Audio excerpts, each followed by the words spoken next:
I took the liberty of adapting a Star Trek fan fiction novella I wrote when I was 10 into a one-act play. And you think it's better than Tennessee Williams? Why don't we leave that for future generations to decide? I'm Ari Carpel with Time. Today I'm on the set of The Big Bang Theory with Jim Parsons. He's won a Golden Globe and an Emmy for playing physicist Sheldon Cooper. Jim, thanks so much for letting us come to the set of your show. Thank you for coming to my home away from home. So our first question comes from Julia Hall from Madera, California. How do you manage to make a character who could be easily unlikable, likable?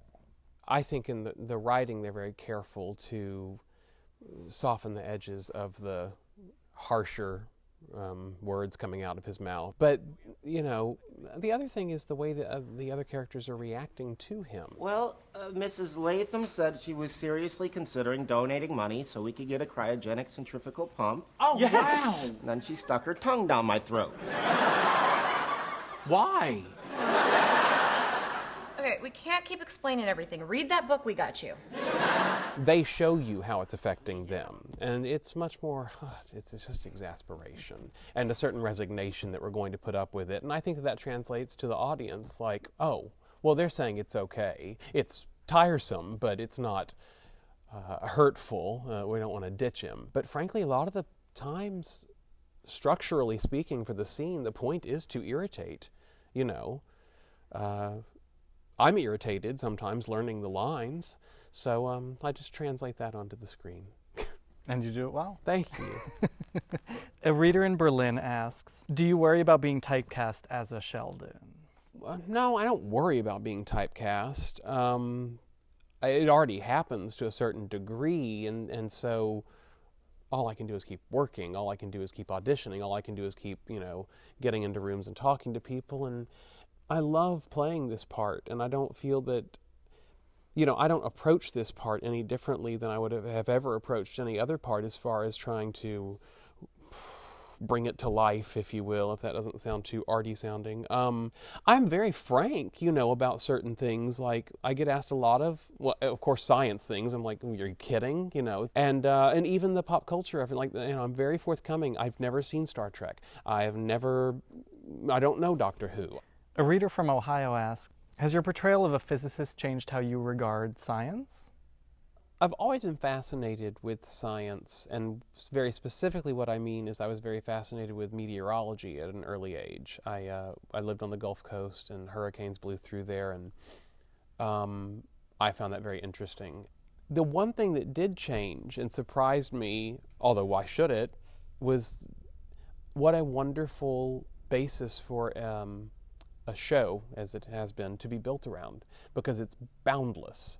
Anything literally in the world can be tied into this show, and we have a built-in, I guess, excuse for why it's here.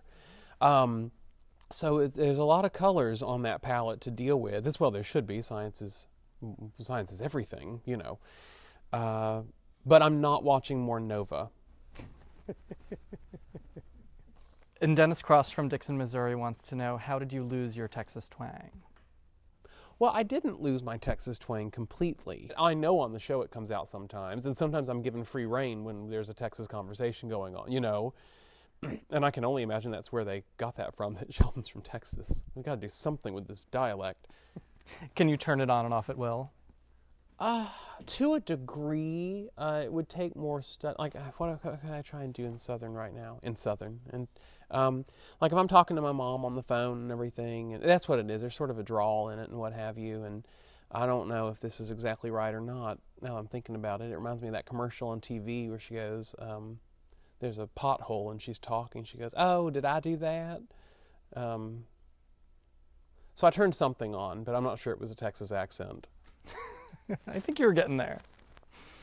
You've done a lot of acting on the stage, as you've talked about. Is that your first love?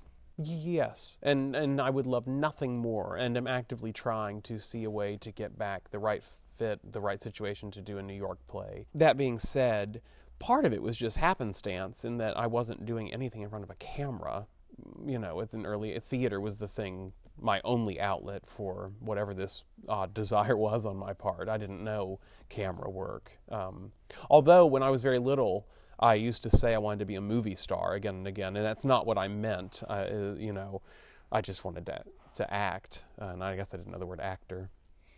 The final question comes from me. I want to know, Sheldon has a catchword, and I'm curious if the first time it was in a script, whether you knew it was going to be a catchword or it just sort of evolved that way. Bazinga! I didn't know we would ever see it again. It was, I don't remember the actual script. It was at least 2 seasons ago now. And they'll bandy about certain things, the writers will, while you're standing there. And Lee Aronson was the one who, they were just trying to find something for me to say at the end of whatever it was, and bazinga was his thing. It was like, that's just ridiculous enough, let's do it. And I love it. I think it's such a unique word. I just find it irresistible, which is probably why it became more of a kind of a catchphrase, you know. I would have never thought I wanted to be associated with a catchphrase, and perhaps I shouldn't. But there's something very forgiving about this one. Maybe it secures your place in TV history. I hope so. Bazinga. Thanks, Jim. Thank you very much. So nice to see you. It's good to see you too. Thanks for visiting. Sure. Thanks for having us. Bazinga! Bazinga! Bazinga! Bazinga! Bazinga!